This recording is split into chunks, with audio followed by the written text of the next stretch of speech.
God is good all the time. Here we go. God is good all the time. He put a song of praise in this heart of mine. God is good all the time. Through the darkest night, His light will shine. God is good. Yes, God is good all the time. That's right. If you're walking through the valley, there are shadows all around. Do not fear. He will guide you. He will keep you safe and sound. For He has promised to never leave you or forsake you. And His word is true. God is good all the time. He put a song of praise in this heart of mine. God is good all the time. Through the darkest night, His light will shine. God is good. God is good all the time. Yes, He is. Listen. We were sinners and so unworthy. Still for us He chose to die. He filled us with His Holy Spirit. Now we can stand and testify that His love is everlasting.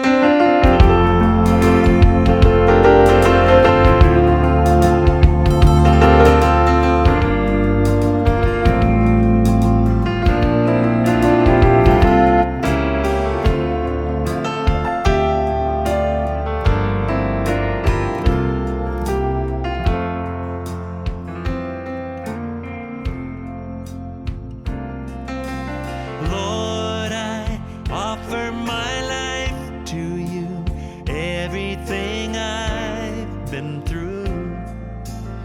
Use it for your glory, and Lord, I offer my days to you, lifting my praise to you as a pleasing sacrifice. Lord, I offer you my life. Let's sing it. Lord, I offer my life to you, everything I've been through. Use it for your glory, and Lord, I offer my days to you, lifting my praise to you as a pleasing sacrifice. Lord, I offer you my life.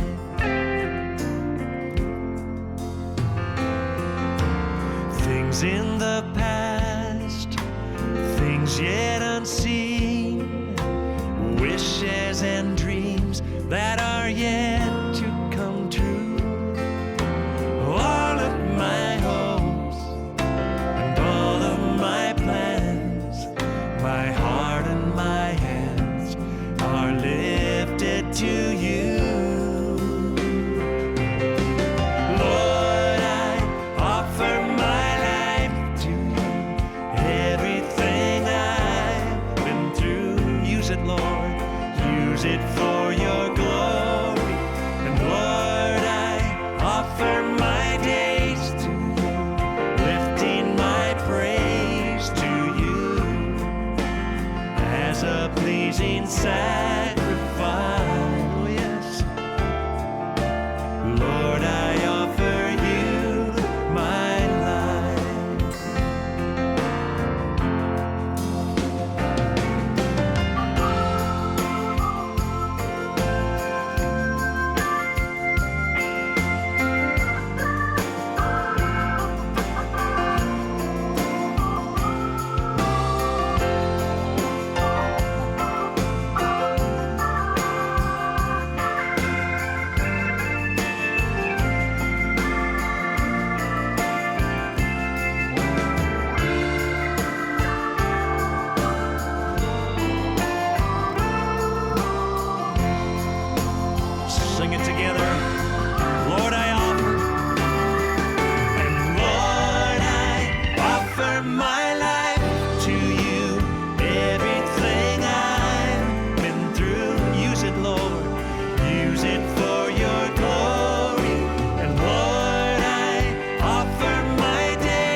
Shalom Jemaat Tuhan, selamat pagi, selamat datang di Ibadah Raya God Center.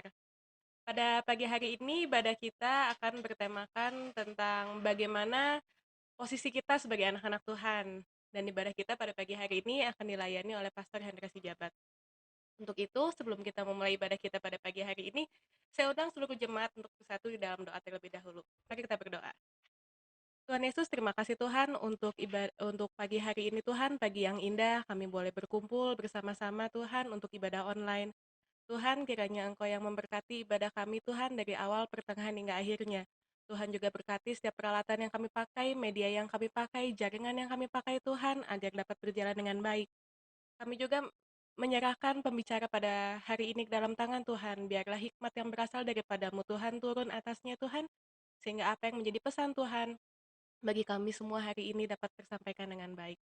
Kami juga berdoa bagi setiap jemaat, baik yang sudah hadir maupun belum hadir, kiranya mereka boleh diberkati dengan firman Tuhan pada hari ini. Terima kasih Tuhan Yesus, di dalam nama-Mu kami berdoa dan mengucap syukur. Haleluya, puji Tuhan. Amin. Dipersilakan bagi puji-pujian. Shalom jemaat Tuhan, sungguh suatu sukacita yang luar biasa kita dapat berkumpul pada saat ini dalam ibadah online kita. Mari sama-sama dengan penuh sukacita kita muliakan, tinggikan, agungkan namanya. Sebab kita percaya nama Yesus adalah menara yang kuat. Nama Yesus adalah kota benteng yang teguh bagi kita. Karena itu mari saya undang jemaat bangkit untuk memuliakan namanya. Kita nyanyikan bangkit, serukan nama Yesus.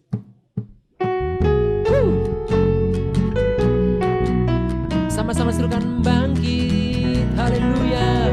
Bangkit, serukan nama Yesus. Semuanya maju, maju, nyatakan kuasanya.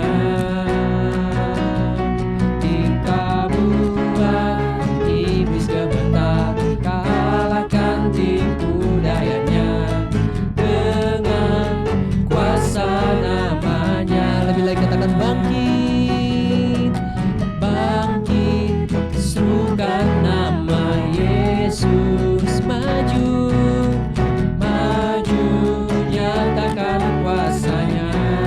Kita buat, haleluya, kita buat iblis gemetar, kalahkan tipu dayanya dengan kuasa namanya. Mari serukan nama Yesus, nama Yesus, menara yang kuat. Nama Yesus, kota benteng yang teguh. Nama Yesus, nama Yesus, kalahkan semua musuh. Nama Yesus di atas segalanya. Lebih lagi katakan bangkit, bangkit, serukan nama Yesus. Maju, maju, nyatakan kuasanya. Kita buat iblis gemetar, kita buat iblis gemetar, kalahkan tipu dayanya dengan kuasa namanya. Katakan nama Yesus, nama Yesus, menara yang kuat. Nama Yesus, kota benteng yang teguh. Nama Yesus, nama Yesus, kalahkan semua musuh. Nama Yesus, nama Yesus, di atas segala. Lebih lagi katakan nama Yesus, nama Yesus, menara yang kuat. Nama Yesus, kota benteng yang teguh. Oh, nama Yesus, kalahkan semua musuh. Nama Yesus di atas segalanya. Nama Yesus, nama Yesus, di atas segalanya. Nama Yesus, nama Yesus, di atas segalanya. Berikan sorak-sorai bagi dia, nama Yesus, nama Yesus. Haleluya, menara yang mahkota benteng yang teguh. Haleluya, rebedemaya shandalalabaya. Sorak-sorai bagi Dia, kemuliaan bagimu Tuhan. Haleluya, amin.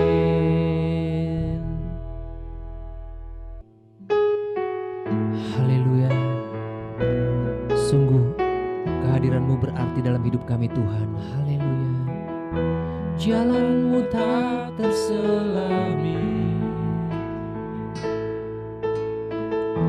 oleh setiap hati kami. Namun satu hal ku percaya, ada rencana yang indah, tiada terduga kasih-Mu. Heran dan besar bagiku arti kehadiran-Mu selalu nyata di dalam hidupku. Penyertaan-Mu sempurna, rancangan-Mu penuh damai, aman dan sejahtera.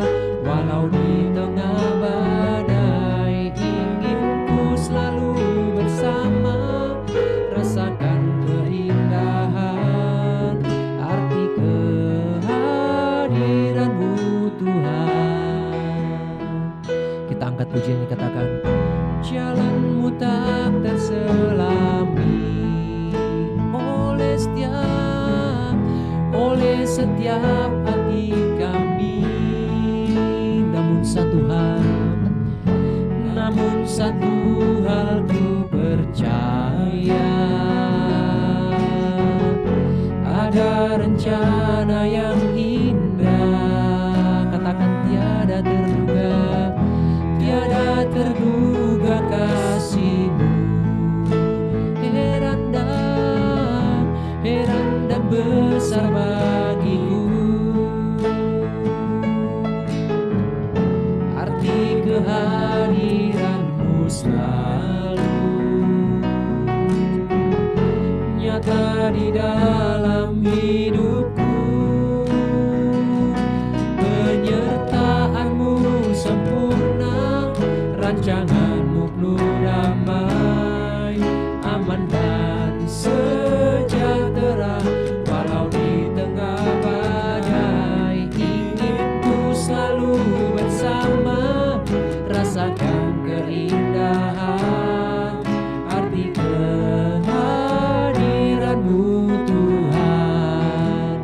Sekali lagi kita angkat pujian ini, katakan, jalan-Mu tak terselami oleh setiap hati kami. Namun satu hal ku percaya, ada rencana yang indah, tiada terduga kasih-Mu. Heran dan besar bagiku arti kehadiran-Mu selalu nyata di dalam hidupku. Penyertaan-Mu sempurna, rancangan-Mu penuh damai, aman dan sejahtera. Walau di tengah badai, ingin ku selalu bersama, rasakan keindahan arti kehadiran-Mu Tuhan. Penyertaan-Mu sempurna, rancangan-Mu penuh damai, aman dan sejahtera. Walau di tengah badai, ingin ku selalu bersama, rasakan keindahan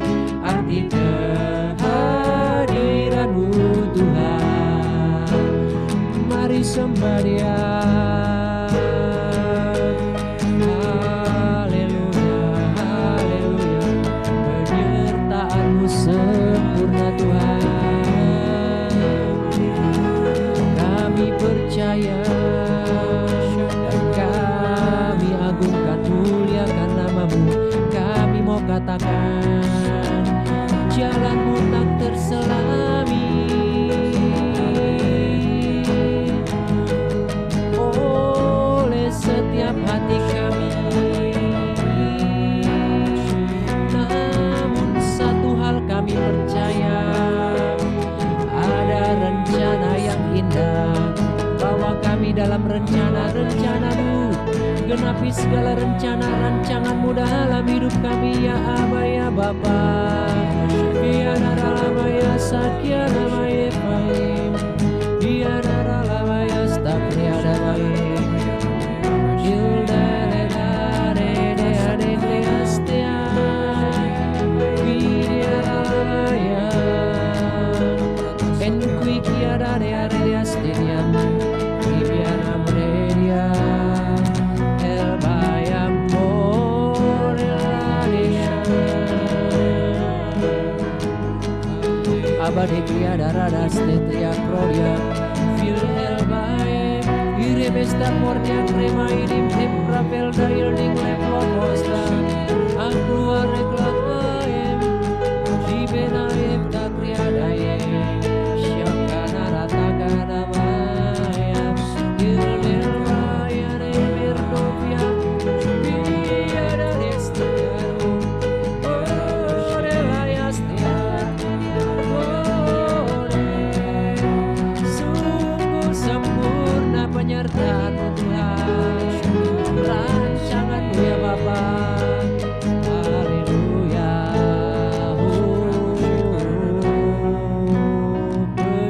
Penyertaan-Mu sempurna, rancangan-Mu penuh damai, aman dan sejahtera. Walau di tengah badai, ingin ku selalu bersama, rasakan keindahan arti kehadiran-Mu Tuhan.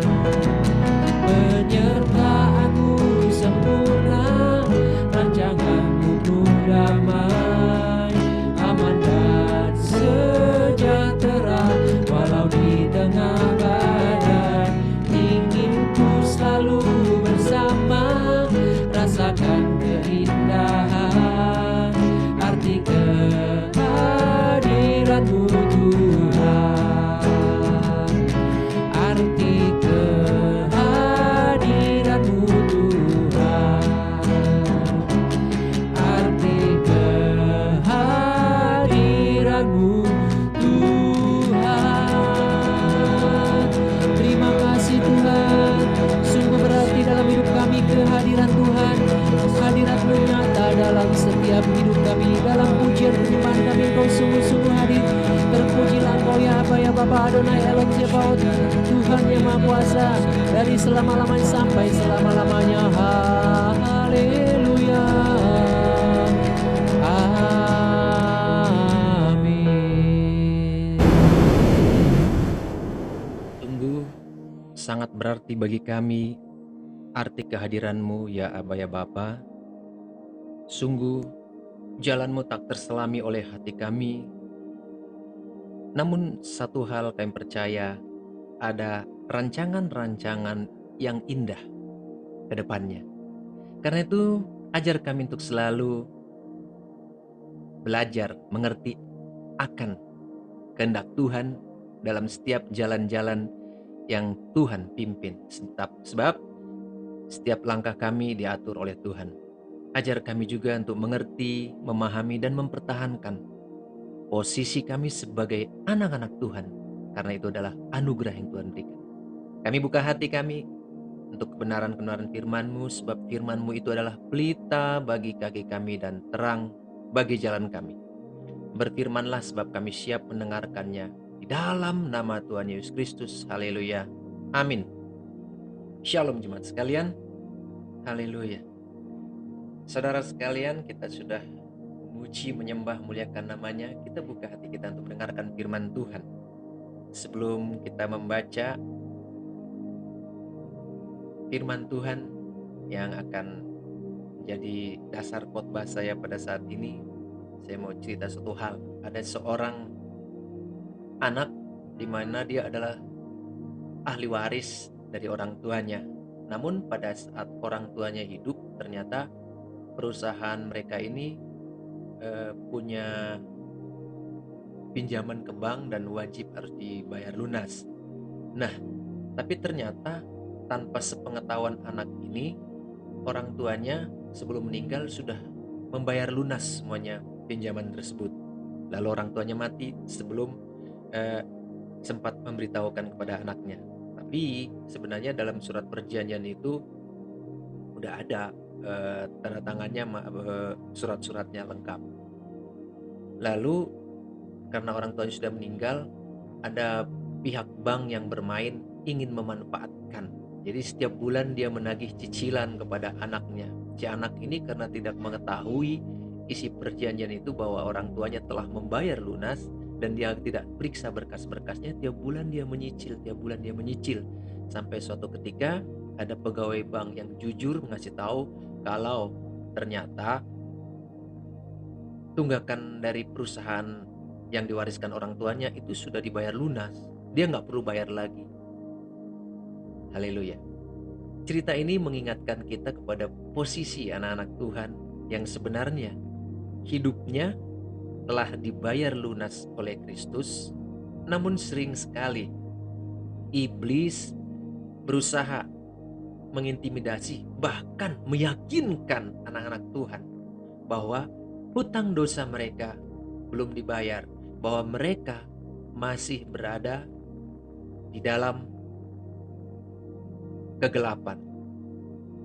Karena itu pada minggu pagi ini kita mau belajar firman Tuhan, bagaimana kita mengetahui posisi kita sebagai anak-anak Tuhan, sebagai orang-orang yang telah ditebus. Know your position.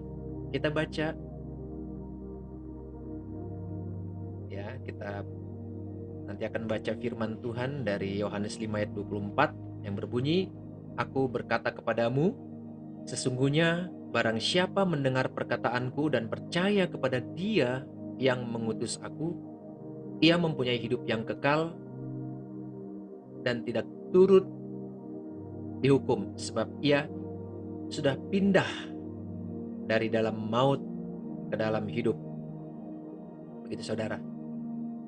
Nah, firman Tuhan berkata bahwa barang siapa yang percaya kepada Yesus, ya, pada apa yang dikatakan Yesus dan percaya kepada Allah yang mengutusnya, ia sudah pindah dari kegelapan, yaitu dari dalam maut ke dalam hidup. Begitu firman Tuhan. Ia sudah pindah dari dalam kegelapan kepada terang yang ajaib. Namun yang sering sekali, seperti yang saya katakan tadi, iblis berusaha mengintimidasi, bahkan iblis berusaha meyakinkan kalau dia itu belum pindah, kalau dia itu masih di dalam kegelapan, sehingga karena intimidasi ini membuat mengkondisikan anak Tuhan ini sering hidup dalam kegelapan juga, melakukan kegelapan, dosa lama dilakukan lagi, perbuatan-perbuatan yang sudah dibayar lunas, sudah ditebus oleh Yesus dilakukan lagi. Ya, bukankah Tuhan telah bayar lunas dengan darahnya yang mahal? Gitu. Nah, sebagai suatu ilustrasi, saya berikan suatu gambar di sini. Ada seorang pelari. Ya, bayangkan kita sebagai seorang pelari sprint, ya, pelari jarak pendek 100 meter. Anggap kita yang sedang bermain di sana. Dan kita sudah mengikuti semua aturan main yang ada, aturan pertandingan. Dan anggaplah kita orang yang nomor 56 ini. Kita mencapai garis finish dan sudah pasti menurut aturan pertandingan kita adalah juaranya, kita pemenangnya. Kita bersorak, bersuka cita. Namun apa yang menjadi respon kita ketika kita mendengar Sebagian dari penonton berkata, bukan dia pemenangnya, dia belum mencapai garis finish, begitu. Bukan dia orang yang pertama, padahal dia orang yang pertama, kita orang pertama. Tapi suara intimidasi dari sebagian penonton itu berkata, bukan kamu, bukan kita. Itu. Apa yang jadi respon kita? Kalau kita sebagai seorang pelari yang sejati, olahragawan sejati, tentu kita akan pertahankan posisi kita. Kita sudah melakukan itu dengan sekuat tenaga, mestinya kita menangnya dan kita akan mengabaikannya. Kita nggak akan menjadi down. Sebagian besar dari penonton itu, itulah biasanya suara-suara intimidasi dari iblis yang seringkali justru mengatakan kita adalah orang yang kalah, kita adalah orang yang gak layak, kita adalah orang yang tidak mampu untuk hidup di dalam kebenaran, di dalam panggilan Tuhan. Iblis berusaha selalu meyakinkan kita seperti itu. Sementara Tuhan berusaha selalu meyakinkan, oleh karena penebusan darah Kristus, kita menjadi orang yang layak, kita menjadi orang yang mampu, orang yang dimampukan. Begitu saudara sekalian. Nah, kembali kepada ayat tadi, Yesus berkata bahwa orang yang percaya apa yang dikatakan Yesus, percaya pada Yesus, percaya kepada Bapa yang mengutusnya, ia sudah pindah dari dalam kegelapan, dari dalam maut ke dalam hidup. Siapa yang memindahkannya? Ya, kuasa darah Yesus. Sama seperti ilustrasi yang pertama tadi, hutang-hutang ayahnya sang pemilik perusahaan itu sudah dibayar lunas, tapi iblis berusaha meyakinkan bahwa dia harus menyicil tiap bulan. Apa yang harus dicicil? Gitu. Hutangkan ke bank, bukan ke oknum. Oknum itu yang dapat keuntungan. Banknya kan nggak mendapat keuntungan lagi dari situ, karena menurut perjanjian dia sudah nggak boleh menagih lagi. Demikian juga hutang darah manusia, hutang dosa kita telah dibayar lunas oleh Yesus, tapi iblis berusaha menagih. Apa urusannya? Kita kan nggak berhutang kepada iblis, gitu. Nah, satu gambaran sebagai biar kita lebih mudah memahami, saya kasih gambaran seorang yang sedang berjalan menyeberangi jembatan. Ya, ada seorang menyeberangi jembatan, dan ketika dia sampai tiba di seberang sana, jembatan yang begitu panjang di seberang bukit sana, dia tiba di sana, terus ada suara mengatakan bahwa ia belum menyeberang, kamu belum menyeberang, kamu belum sampai di seberang sana. Kalau kita adalah orang tersebut, bukankah kita akan katakan bahwa itu adalah hanya intimidasi semata? Mungkin kita udah di seberang kok. Bayangin, ini kebiasaan iblis. Sebenarnya kita udah di seberang, sudah berada dalam terang. Sama seperti orang yang menyeberang jembatan ini. Dia masih mau yakinkan kita bahwa kita masih di seberang sana. Supaya apa? Sebenarnya supaya pikiran kita, hati kita, bahkan kitanya balik lagi ke seberang sana. Itu hal-hal atau tipu muslihat, gencar, siasat gencar yang sering sekali dilakukan oleh iblis. Dan mungkin sebagian besar anak Tuhan menyadari, sebagian besar tidak menyadari itu, sehingga dia tetap jatuh dalam manusia lamanya. Nah, karena itu mari kita baca apa kata firman Tuhan supaya kita tahu posisi kita. Apakah kita sudah di seberang atau enggak? Kita harus tahu posisi kita. Jangan sampai kita sudah di seberang sana, sudah menyeberang dari kegelapan kepada terang, sudah menyeberang dari maut kepada hidup. Kita masih merasa kita ada dalam maut. Tapi firman Tuhan berkata, Ia sendiri, Yesus sendiri telah memikul dosa kita di dalam tubuhnya, di kayu salib. Supaya apa? Supaya kita yang telah mati terhadap dosa, hidup untuk kebenaran. Oleh bilur-bilurnya, kamu telah sembuh. Ayat ini adalah penggenapan dari nubuatan dari Yesaya 53, ayat 1-5. Jika saudara nanti baca, saudara bisa lihat, ini adalah ayat penggenapan dari nubuatan tersebut. Bahwa Yesus memikul dosa kita di dalam tubuhnya di kayu salib, supaya kita yang telah mati terhadap dosa, artinya manusia lama kita telah kita tanggalkan, kita masuk kepada manusia baru. Kita hidup oleh kebenaran, dan oleh bilur-bilurnya kita menjadi sembuh. Tapi berapa banyak anak Tuhan yang sudah lahir baru, terima Yesus, tapi masih sering jatuh dalam dosa, karena dia menerima intimidasi dan diyakinkan oleh iblis bahwa dia masih di seberang sana. Ya, saya masih di seberang sana, ya saya melakukan kebiasaan yang di seberang sana. Dia nggak menyadari bahwa dia sudah di seberang itu, yang di jembatan tadi, sudah pindah dari dalam kegelapan ke dalam terang, sehingga mestinya perbuatan terang yang dia lakukan. Begitu, saudara. Tapi firman Tuhan berkata, supaya kita yang telah mati terhadap dosa, kita hidup untuk kebenaran, berarti untuk terang. Oleh bilur-bilurnya, kamu telah sembuh. Nah, ini harus kita pertahankan. Posisi kita yang sudah dalam terang itu, kita pertahankan ketika ada intimidasi. Apa aja hak kita ketika kita berada dalam posisi yang terang itu? Firman Tuhan berkata, oleh bilur-bilurnya, kita telah sembuh. Sembuh secara apa? Kenapa bisa sembuh? Karena Tuhan telah bayar lunas. Dia telah bayar lunas. Apa yang dibayar secara lunas? Secara rohani, Tuhan telah bayar lunas. Yang pertama, dosa kita yang menyebabkan keterpisahan kita dari Allah. Yang tadinya terbentang jurang yang begitu dalam, tapi karena pengorbanan Kristus ada jembatan, sehingga dari melalui jembatan itu, yang jalan itu, akulah jalan dan kebenaran dan hidup, kata Yesus, kita bisa menyeberang. Kita sudah menyeberang ke seberang sana, ke dalam terang, kata firman Tuhan tadi.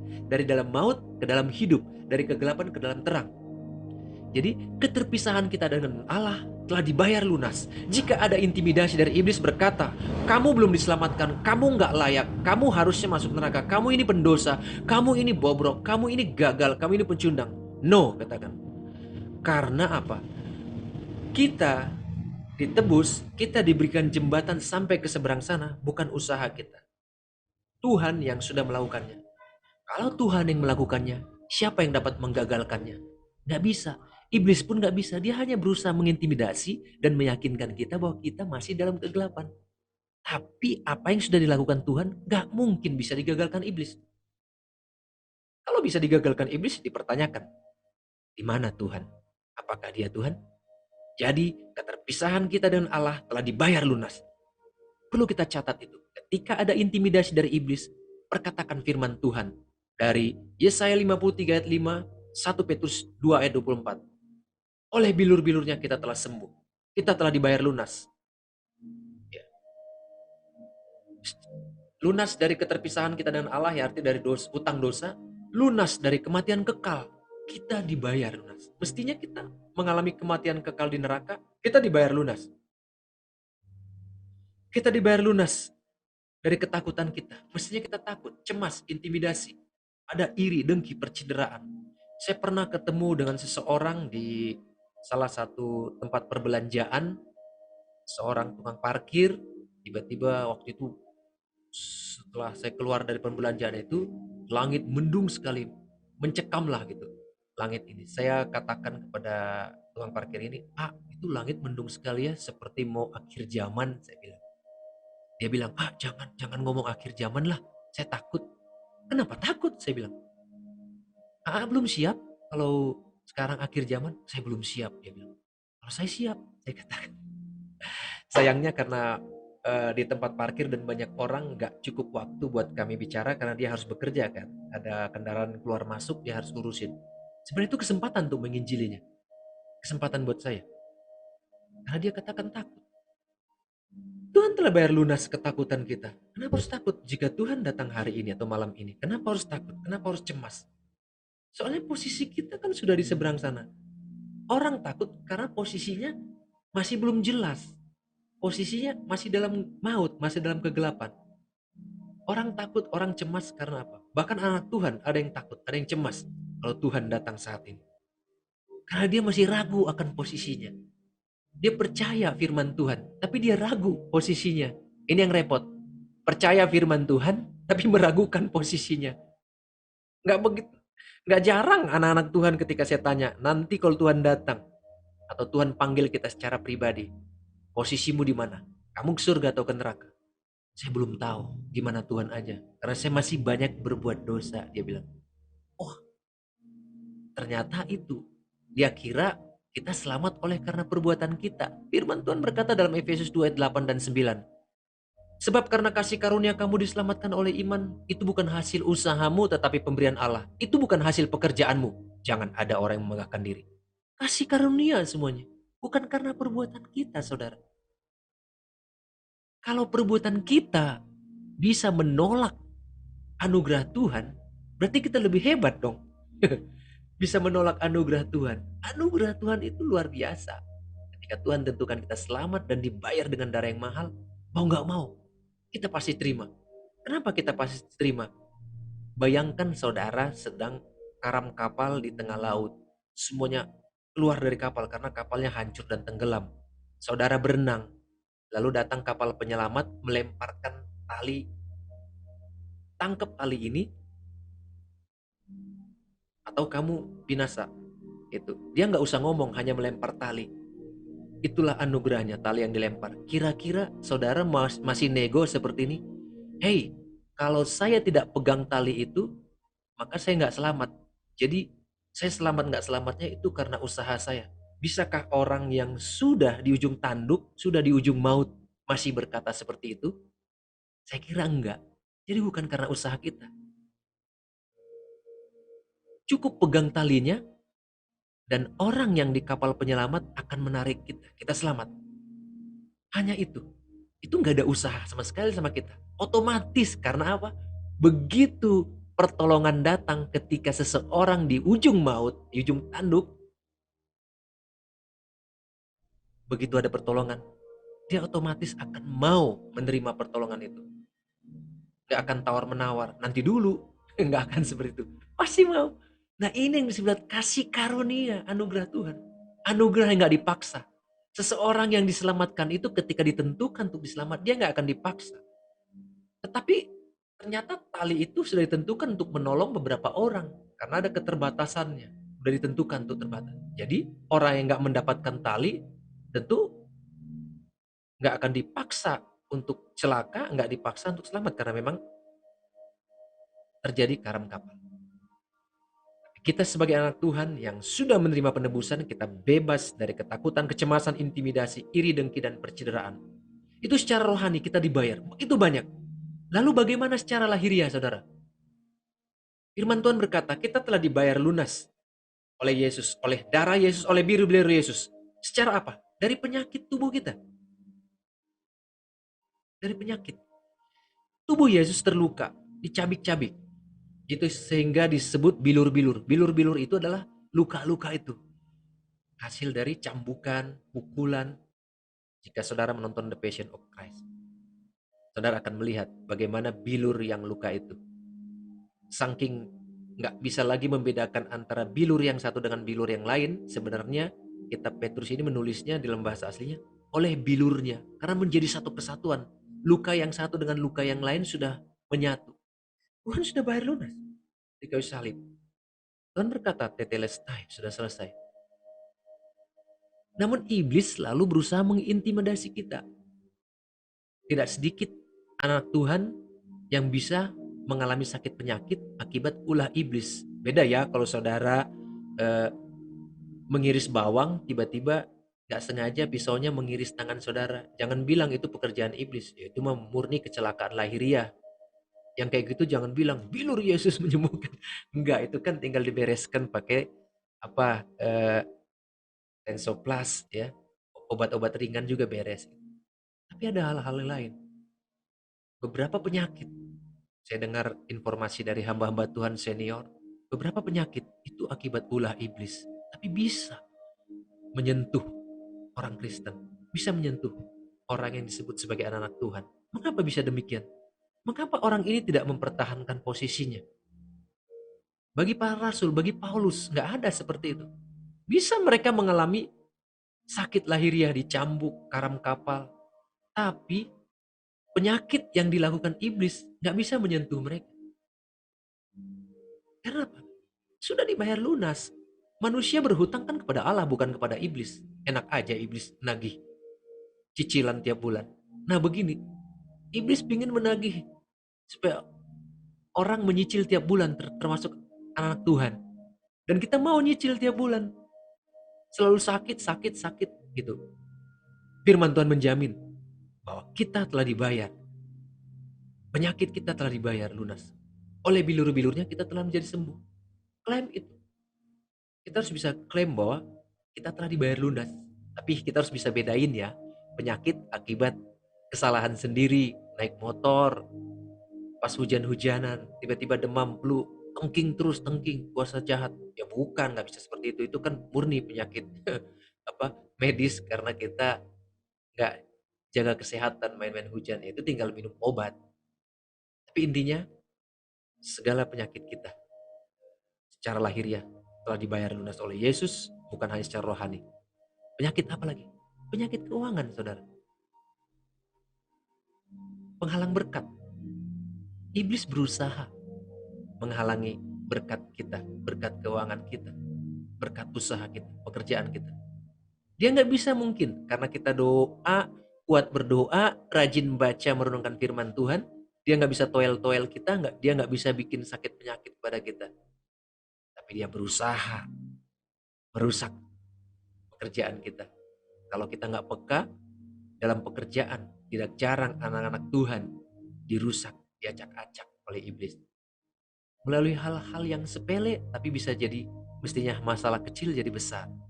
Bisa itu orang yang bekerja, iblis mengutak-atik melalui atasannya, bikin masalah, jadi nggak betah, undung keluar kerja, akhirnya cari kerjaan susah lagi. Bisa seperti itu. Atau usaha orang yang jualan, ya macam-macam lah apa yang dilakukan oleh iblis. Nah itu yang harus kita perangi, saudara. Bukan hanya penjagaan terhadap diri kita, tapi terhadap sekitar kita juga, sekitar pekerjaan kita. Pernah nggak saudara mendoakan atasan saudara, walau menyebalkan, atau bos saudara? Pernah nggak saudara mendoakan bukan hanya diri sendiri, usaha sendiri, atau rumah sendiri, tapi doakan tetangga kita supaya berdamai dengan kita. Doakan orang-orang lain yang berdagang juga bersama dengan kita. Doakan para pelanggan-pelanggan. Doakan supaya mereka juga dibagi oleh Tuhan. Ada yang membeli ke tetangga, ada yang membeli ke kita. Jadi doa yang sungguh-sungguh memberkati ya. Kita diberkati, tetangga juga diberkati, orang lain diberkati. Gak ada egois di sana. Gak ada celah bagi iblis. Karena kita gak egois. Tapi kalau doa kita udah mulai egois, Tuhan pokoknya semua pelanggan daerah sekitar sini bawa kepada saya. Jangan ada kepada tetangga-tetangga. Ya itu udah doa yang egois, buka celah. Iblis melihat, kamu buka celah nih. Bisa dia utak-atik. Kita doa seperti itu malah kita yang ditutup sama iblis. Nah ini, sadari posisi kita. Saya berapa kali dipanggil mendoakan usaha atau pekerjaan anak Tuhan, kenapa bisa seret gitu, dan dibukakan ada yang ketika pelanggan datang melihat itu ternyata hanya rumah kosong gitu di mata pelanggan ini. Mata dia itu pelanggan kan misalnya pembeli itu kan orang duniawi, belum tentu anak Tuhan, belum tentu orang rohani. Jadi kalau matanya ditutup oleh iblis bisa kan ditutup, dikira itu hanya rumah kosong bukan tempat usaha. Jadi kita doakan. Makanya dalam rumah, dalam tempat usaha kita harus ada hubungan intim dengan Tuhan. Ada pujian penyembahan selalu. Dimanapun kita buka usaha, dimanapun kita berdagang, dimanapun kita bekerja. Lakukan senantiasa pujian dan penyembahan. Sehingga ada perlindungan buat kita, ada perlindungan juga buat calon-calon pelanggan kita. Buat tetangga-tetangga kita. Yang harusnya tadi ada niat mereka untuk melakukan kecurangan melalui kuasa kegelapan, dibatalkan. Jadi yang ada pekerjaan Roh Kudus, kasih karunia. Malaikat Tuhan berperang melawan kuasa kegelapan, Roh Kudus bekerja memberikan kasih, damai, sejahtera, sukacita. Penyakit kita telah dibayar lunas, kata Tuhan. Jangan hanya klaim penyakit keuangan kita. Iya memang. Tapi penyakit yang lain juga kita harus bereskan. Penyakit iri tadi. Penyakit dengki. Jangan iri pada tetangga. Jangan iri kepada saingan usaha. Jangan iri kepada atasan yang kerja santai tapi gaji lebih tinggi. Jangan iri. Penyakit itu harus dibuang dulu, saudara.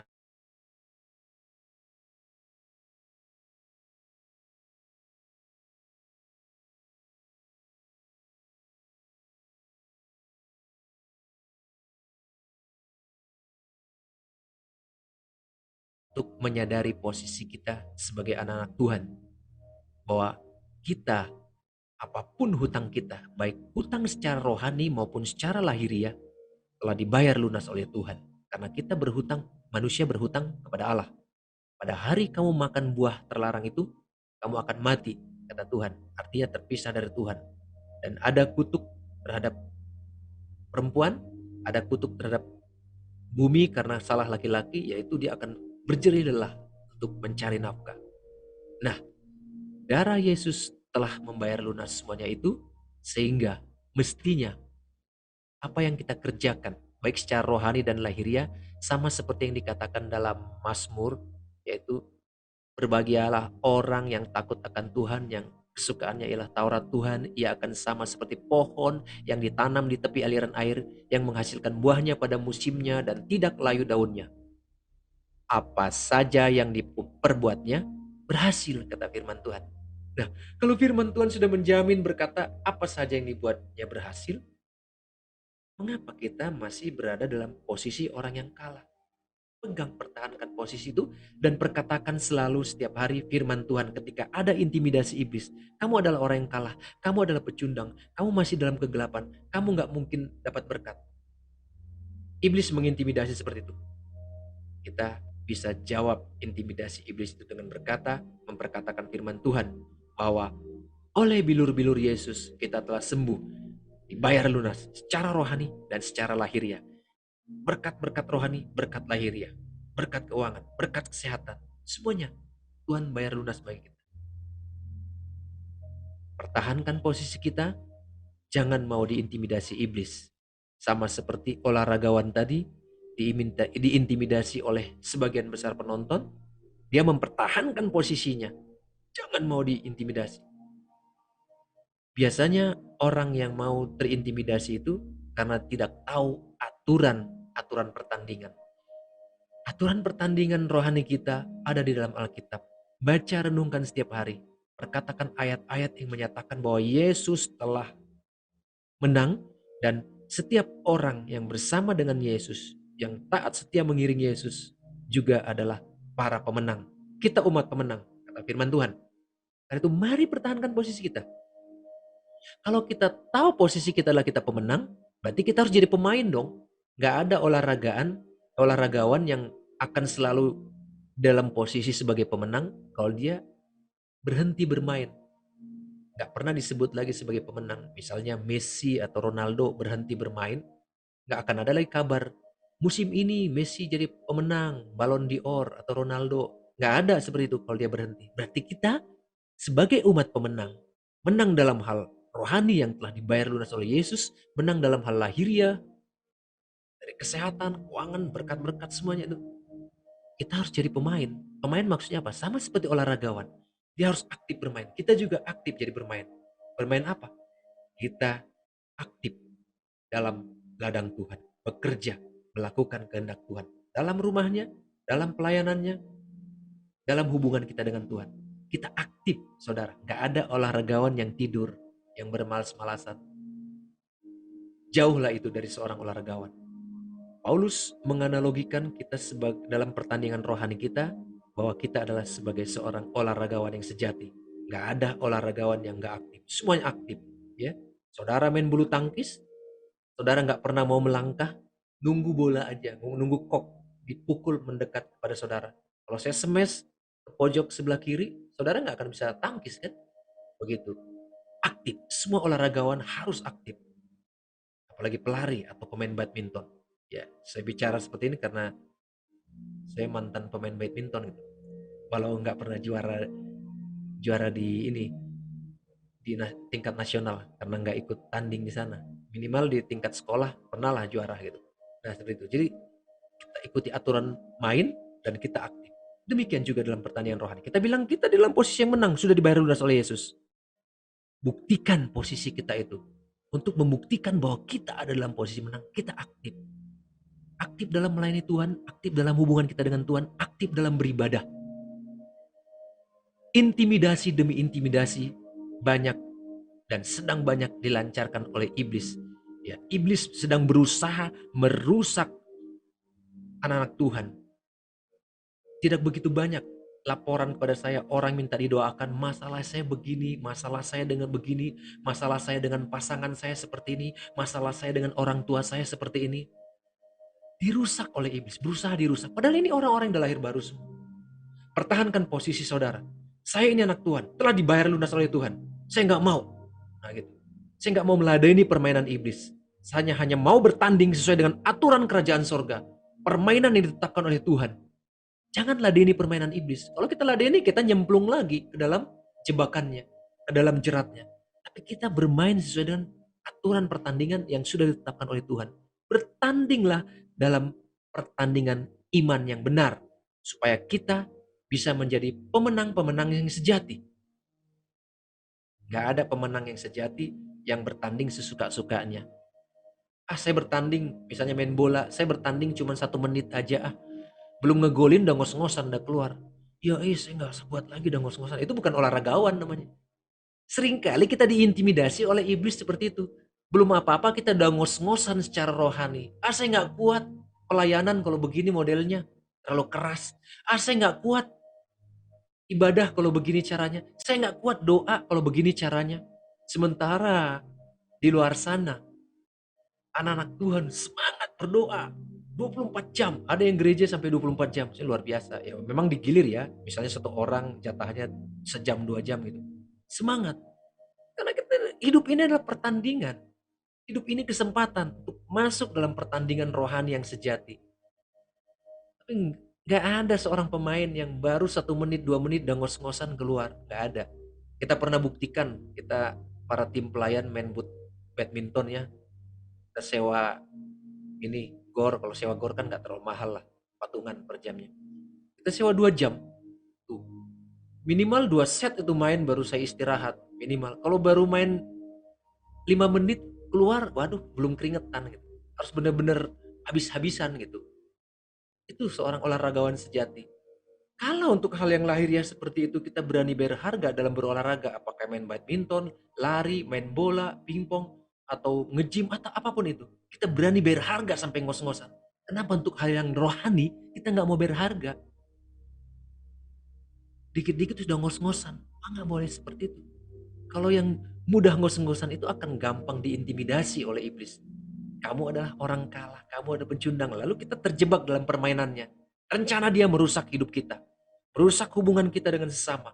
Merusak hubungan rumah tangga antara orang tua dengan anak. Merusak antara pasangan. Baik yang suami istri maupun yang pacaran.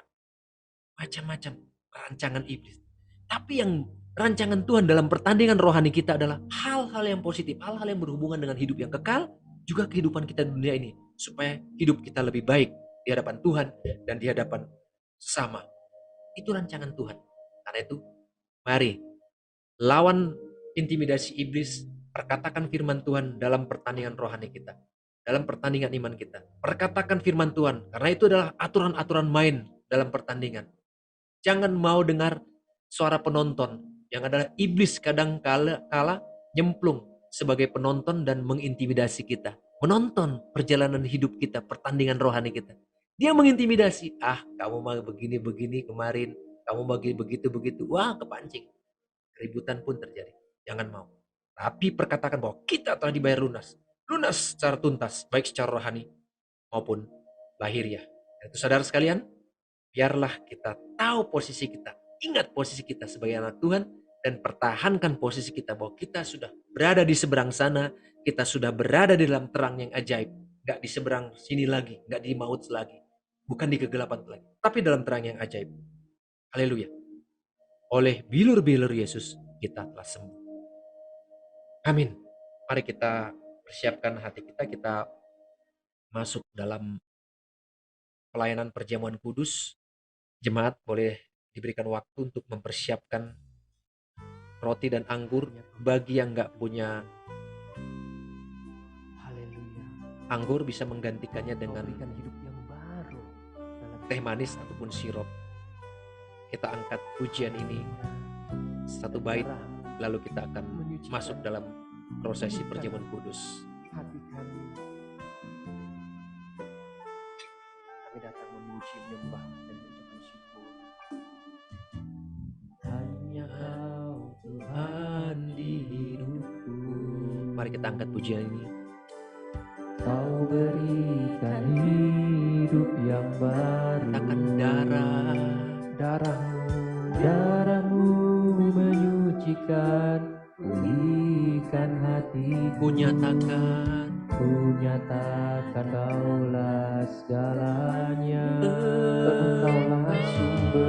Engkaulah sumber pengharapan. Kuasamu sanggup menyembuhkan jiwaku pun berserah hanya kepadamu. Yesus, Kaulah segalanya. Yesus, Kaulah segalanya. Karena salibmu, ku hidup. Karena salibmu, ku menang. Engkau yang berkuasa, Engkau yang berkuasa, sanggup untuk melakukan mujizat-Mu. Karena salibmu, ku hidup. karena salibmu, ku menang. Engkau yang berkuasa Tuhan. Engkau yang berkuasa, sanggup untuk melakukan mujizat-Mu di hidupku. Benar Tuhan, Engkau yang berkuasa Tuhan, melakukan mujizat dalam hidup kami. semua karena kasih setia Tuhan dalam hidup kami. Mari saudara sekalian, kita akan masuk dalam sakramen perjamuan kudus saat ini.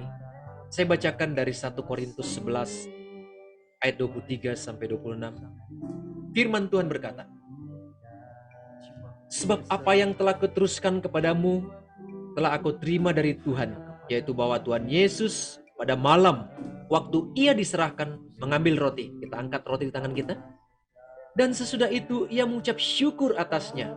Ia memecah-mecahkannya dan berkata, inilah tubuhku yang diserahkan bagi kamu. Perbuatlah ini menjadi peringatan akan aku. Mari kita makan roti di tangan kita dan percaya bahwa oleh bilur-bilur Yesus, tubuh Yesus telah dicabik-cabik untuk membayar segala sakit penyakit kita. Di dalam nama Tuhan Yesus.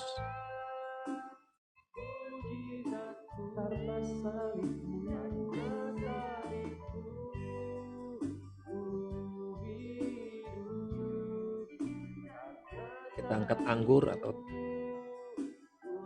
teh yang ada di tangan kita. Saya bacakan ayat 25 sampai 26.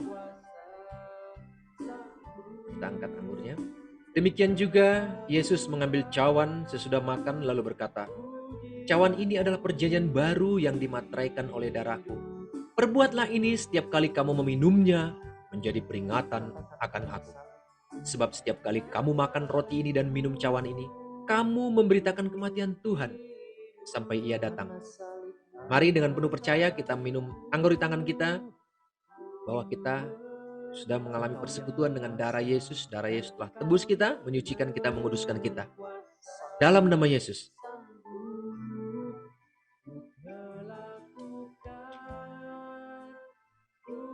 Mari kita berdoa mengucap syukur atas pengorbanan Tuhan. Segala puji, hormat, kemuliaan, ucapan syukur bagimu ya Aba ya Bapa. Karena salibmu kami hidup. Karena salibmu kami menang. Kami telah ditetapkan, ditentukan sebagai umat pemenang. Baik secara rohani, lahiriah. Kami menang ya Tuhan. Dalam segala hal oleh karena pertolongan Tuhan, campur tangan Tuhan, karena salib Tuhan, karena darah dan bilur-bilur Tuhan. Untuk semuanya itu kami ucap syukur. Terima kasih kalau saat ini hamba-Mu telah menyampaikan firman-Mu. Juga kami telah mengikuti perjamuan kudus. Biarlah kuasa darah Yesus, kuasa bilur Yesus yang tetap menjadi kekuatan bagi kami ketika kami mengalami intimidasi dari iblis. Kami tetap boleh lawan iblis, maka ia akan lari daripada kami. Karena Kami selalu percaya kepada Tuhan, bersandar pada Tuhan, mengandalkan Tuhan. Segala puji, hormat, kemuliaan bagi nama Bapa di dalam nama Tuhan Yesus. Kami sudah berdoa, mengucap syukur. Haleluya, haleluya. Amin. Ya, terima kasih buat Pastor Hendra untuk pelayanannya pada pagi hari ini. Kiranya firman tadi mengingatkan kita bagaimana posisi kita sebagai anak-anak Tuhan. Ya, sebelumnya mari kita berdoa syafaat. Saya mengundang seluruh jemaat untuk bersatu di dalam doa. Mari kita berdoa.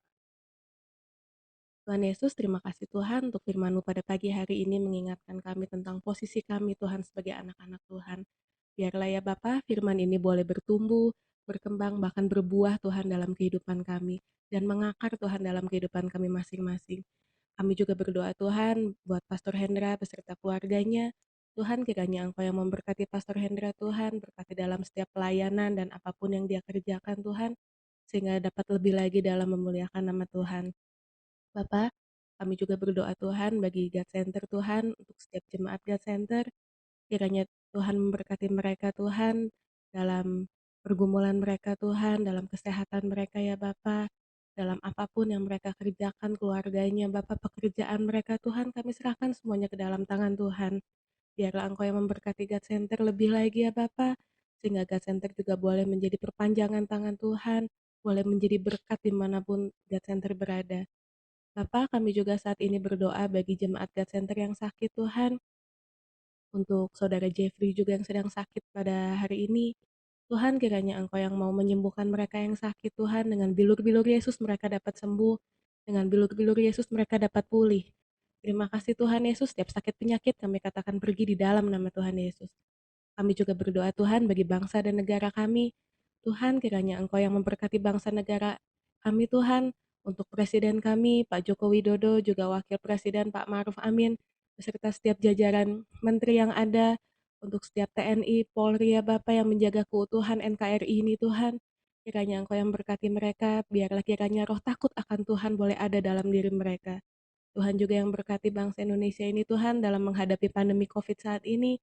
Kiranya Tuhan, Engkau yang menguatkan setiap tenaga medis Tuhan yang ada di garda depan Tuhan, juga setiap anak-anak Tuhan, setiap orang yang terdampak juga karena pandemik ini, biarlah Tuhan iman mereka boleh selalu dikuatkan ya Bapa. Mereka boleh tambah-tambahkan iman, sukacita, dan damai sejahtera. Terima kasih Tuhan Yesus, kami serahkan setiap doa syafaat kami hanya di dalam tangan Tuhan. Di dalam namamu kami berdoa dan mengucap syukur. Haleluya, puji Tuhan. Amin.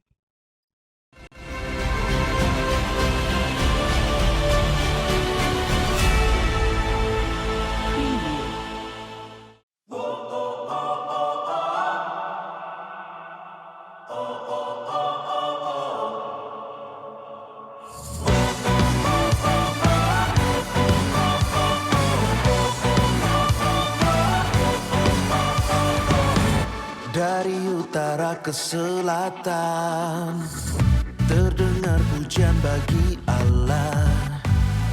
Dari barat sampai ke timur, nama Yesus disanjung tinggi. Dari pulau-pulau, lembah-lembah, gunung-gunung yang tinggi, kemuliaannya disaksikan, kebesarannya diceritakan. Yesus, Yesus, nama Yesus, nama Yesus disanjung tinggi. Dari pulau-pulau, lembah-lembah, gunung-gunung yang tinggi. Allahku dahsyat berkuasa, seluruh bumi sujud menyembah. Haleluya, saudara sekalian. Terima kasih telah mengikuti ibadah saya pada saat ini. Sebelum kita tutup dalam doa berkat, saya ada pengumuman yang saya mau tambahkan, mengingatkan kembali bahwa kita ada kerjasama dengan teman-teman Komsel Karunia di Jakarta yang selama ini juga support kita. Jadi setiap sebulan 2 kali kita ada living worship, ya. Kita ada pujian penyembahan bagi yang rindu untuk membangun manusia rohaninya. Mari bergabung dalam living worship ini Selasa ini kita ada jam 7, nanti linknya akan disebar bagi saudara memang ingin eh, mengaktifkan kegiatan doa saudara, pujian penyembah saudara. Misalnya kalau untuk praise and worship sendiri di rumah merasa kesulitan, mari gabung bersama Living Worship. Nanti link Zoom akan kita share. Juga Rabu ini kita ada pertemuan raya, ya kita ada aktif kembali pertemuan raya bersama rekan-rekan Komsel Karunia dari Jakarta. Dalam pertemuan raya Rabu ini kita melanjutkan bahaya okultisme ya dari narasumber Bapak Krisnadi Kurniawan, mantan seorang dukun sakti yang telah bertobat dan Tuhan gantikan dengan hal-hal yang rohani yang Tuhan berikan, perlengkapan-perlengkapan rohani yang untuk bisa membangun menguatkan umat Tuhan. Ya, jadi kami mengundang jemaat mau hadir pada hari Rabu ini. Kita akan ada lagi seri lanjutan yang kemarin. Persiapkan pertanyaan. Saya harap dari jemaat God Center banyak pertanyaan supaya jangan hanya dari rekan-rekan yang dari Jakarta saja, tapi dari God Center. Siapkan pertanyaan, ya minimal seorang satu lah gitu, yang seputar tentang okultisme, bahaya okultisme. Gitu. Supaya kita tahu jawabannya. Dia kan mantannya dan tahu bahayanya ketika berada di bawah kuasa iblis dan ketika dia sudah diselamatkan, dimerdekakan di dalam Kristus, apa keuntungannya, ya apa dampaknya secara rohani dan lahiriah. Ya, kita bisa banyak pertanyaan. Mari datang Rabu ini kita sama-sama kita akan on time langsung karena yang bersangkutan siap untuk cuti bekerja katanya demi bisa on time karena kalau dia bekerja pada hari Rabu itu takutnya kayak kemarin lagi kayak 2 minggu lalu bentrok gitu disuruh bos ke kantor ya yang namanya pegawai ya harus nurut ya apalagi zaman sekarang sulit cari kerja apa kata bos sih kita harus nurut gitu nah dia bilang ya lebih baik cuti demi kalau diajak ke hal-hal yang begini pelayanan dia dari dulu saya udah kenal ya saya udah tahu karena memang dulu kami partner pernah satu tim ya begitu jadi saudara mari kita support pelayanan ini kita support acara hari Rabu pertemuan raya hari Rabu yang dengan tema bahaya bergaul dengan okultisme part 2 ya walau mungkin part satunya ada kita ulang sedikit supaya nggak lupa juga kita akan bertemu kembali hari Sabtu dalam morning call dan hari Minggu kita ibadah raya seperti biasa Zoom saya harap teman jemaat Tuhan tetap on time dalam masuk Zoom tinggal klik masukkan gitu baik saudara sekalian kalau untuk ada hal-hal yang perlu ditanyakan boleh konsultasi ke saya via WA bisa ya di grup bisa mari kita terima berkat Tuhan, kita angkat tangan kita terima berkat Tuhan. Biarlah anugerah damai sejahtera sukacita dari Bapa Surgawi, cinta kasih Tuhan Yesus Kristus, dan persekutuanmu dengan Roh Kudus menyertai engkau hari ini dan sampai selama-lamanya, sampai Tuhan menjemput umatnya, dan kita menyongsong Tuhan di awan-awan permai, dan sampai selama-lamanya. Haleluya. Amin. Terima kasih Yesusku buat anugerah yang kau beri sebab hari ini Tuhan adakan syukur bagimu syukur bagimu syukur bagimu. Haleluya. Terima kasih buat semua jemaat hadir. Terima kasih buat Ipo. Terima kasih buat Jenny, Randy di Jakarta, Bro Luri di Tangerang, Cilina, Kotantan, Ciela, Febri, Despani, Ibu Nia, Shalom, Cidebora, juga Aldo Diba. God bless semuanya. Berkati.